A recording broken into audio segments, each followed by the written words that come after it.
Hello everybody and welcome to Forever Rugby on Forever Sports, and it is final time in the Currie Cup. It all comes down to 80 minutes.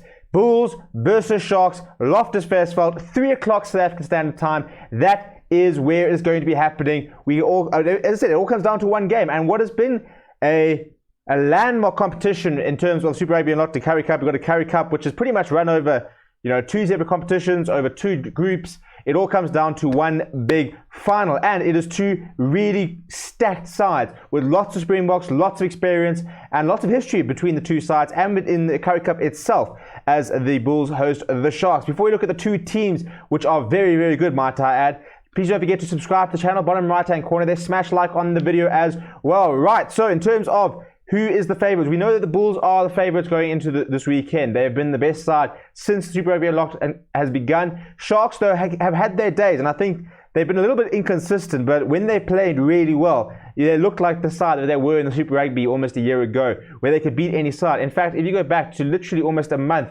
to the day from Saturday, the 31st January, the Bulls actually lost the Sharks 23-15 at Kings Park. So a year later, and it's a very different side, especially for the Bulls side. But in terms of historically, in terms of Currie Cup finals, the Bulls have won Currie Cup final on 23 different occasions, 19 outright wins, and they've shared 4 titles, whereas the Sharks have won just 8 finals. So Bulls very much have the advantage in terms of previous years gone by. In terms of the teams, that is the Bulls side that will take the field. Just one change as Johan Grobbelaar comes in for Skalkie Rasmus. Unfortunately, no Stedman Gans. He continues to be out sidelined due to that hamstring strain, which sees Marco Jansen van Vuuren started outside centre. So if we look at the side, Lizo Gqoboka, Trevor Nyakani, a very powerful duo those two are. Gqoboka looking so much better with a couple of minutes under his belt when he first came back. Such a talent, and unfortunately missed a large part of the competition, but back in the crucial stages. Trevor Nyakani also looking very solid. And then Situ Manjezi keeps his place. Hasn't always found getting game time particularly easy, but he was terrific last weekend, especially in the lineouts. I was particularly impressed with him. He partners Ruan Nokia in a sort of a budding lock combination. And then that loose trio, I mean, it doesn't get much better. Marco van Staden, Albert Lowe, and Dwayne Vermeulen, which means Arno Botha will start on the bench. So, I mean, what a sort of player to be able to bring on the bench. And, I mean, this doesn't even include Nizam Carr. And that just shows you sort of depth within the Bulls side. Ivan van Zyl thought he was very good last weekend. Very good at managing the game. He will partner Morné Steyn as per usual. These are very important players. Your scrum half, fly half, and regardless of who they are, will play a pivotal role when it comes to playoff rugby. And Morné Steyn in particular, in many ways, this match is being branded sort of the match of the fly halves. Morné Steyn versus Curran Bosch, who will trump the other? Both playing pretty well at the moment. I think Curran Bosch, arguably the fly half on form at the moment, kicking very well, kicking very large kicks. In terms of the backline, Stravino Jacobs, we got his first 2 tries in Currie Cup last weekend to beat the Lions, and he will partner Curly Arendse, who I thought was very productive around the field. He looks for work rate. He was very good in defence.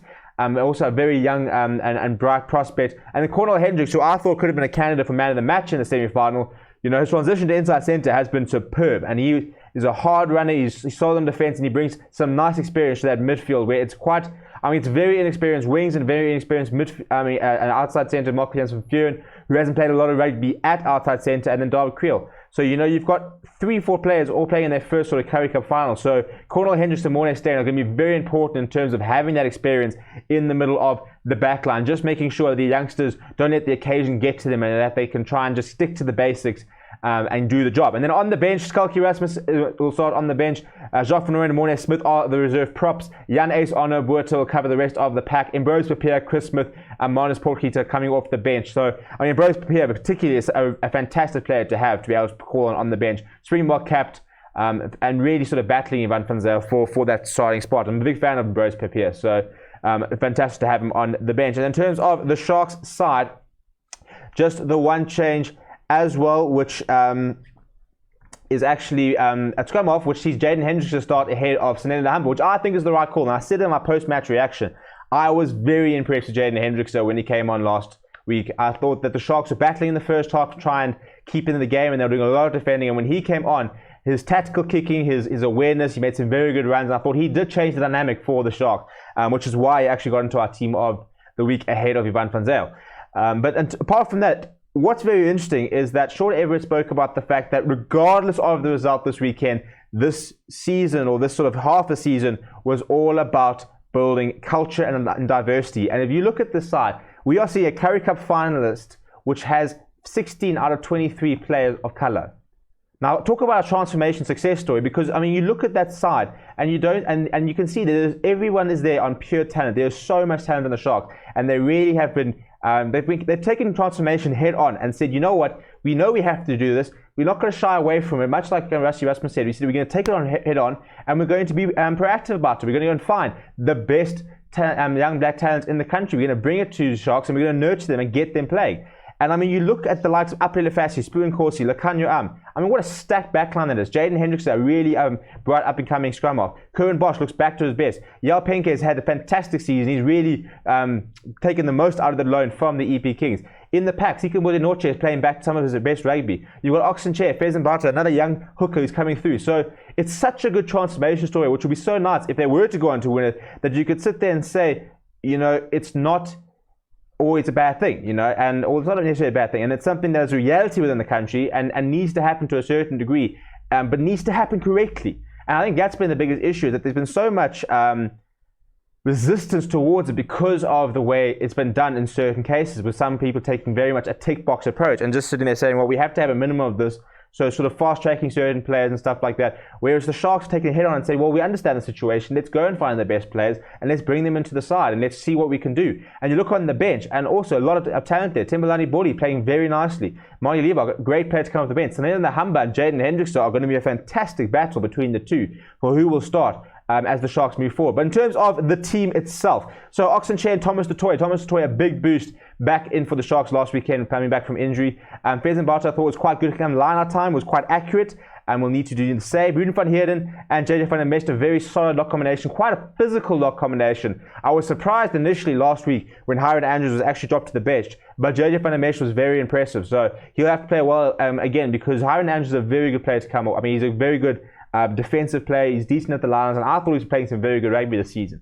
But it does speak a lot about the depth within the Sharks itself. And then Dylan Richardson, Henko Fenta, and Sikambozo Noche, a very, very different loose trio to the Bulls. Not necessarily as physical, not necessarily as big, but much quicker and much probably better in sort of a loose play. And that's what the Sharks will want to do. The Sharks will want to keep the game nice and loose. Let Sikambozo Noche have space. You know, Dylan Richardson's going to be an absolute menace at the breakdown. Him and Marco van Staden also should be a fantastic battle. And then Jaden Hendricks, I spoke about him. I think he's going to control the game quite well, and a nice big test for the youngster. Curran Bosch, I said yesterday in the 5 things we learned from last weekend that he has earned the right to have a Springbok recall, and Saturday is a big opportunity for him to prove that he is Springbok at international quality.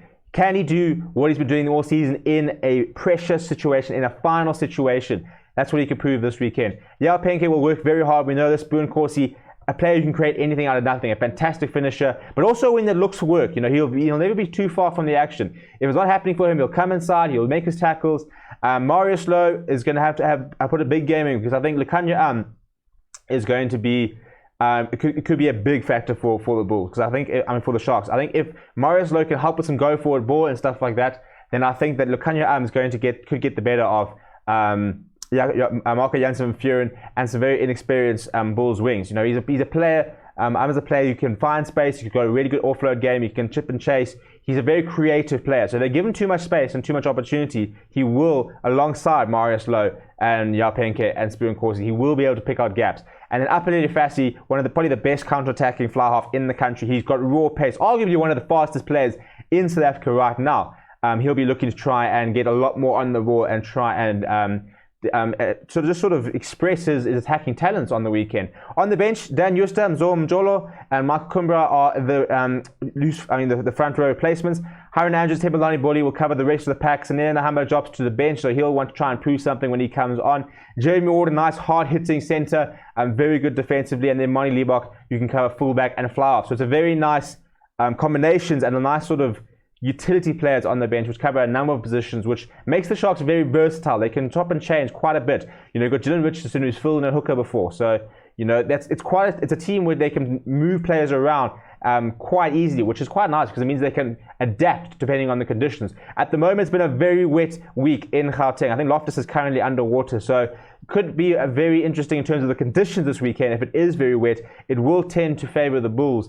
Because the Sharks as much as they do like to sort of put in a lot of up and unders, they are very good with ball in hand when they can see some space. But they will have to be very disciplined, especially that's when it's going to come down to Jaden Hendrickson and Currie Bosch, a very disciplined kicking game, which will be pivotal. So I think it's going to be very interesting in terms of conditions, in terms of the teams. I think it's quite a even contest in terms of player for player. The Bulls probably edge the Sharks, but there's a lot of talent in the Sharks and a lot of young players who will want to try and prove their mark.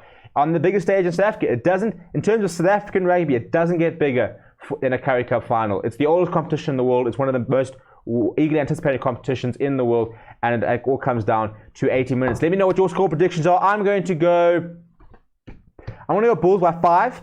I think it's going to be a close game. I think the conditions mean it'll be even closer and it'll be quite a tactical game. And I think that the more it becomes a sort of case of the Bulls bullying the Sharks, I think they're going to be able to find themselves in positions where they can win penalties and kick for goal and sort of get that the scoreboard ticking. But I do think that the Sharks, especially with Currie Bosch's huge boot at the high fault, will be a big, big boost for them. Let me know what you think is going to happen in the comments below. My name is Steven, and I'll chat to you very soon.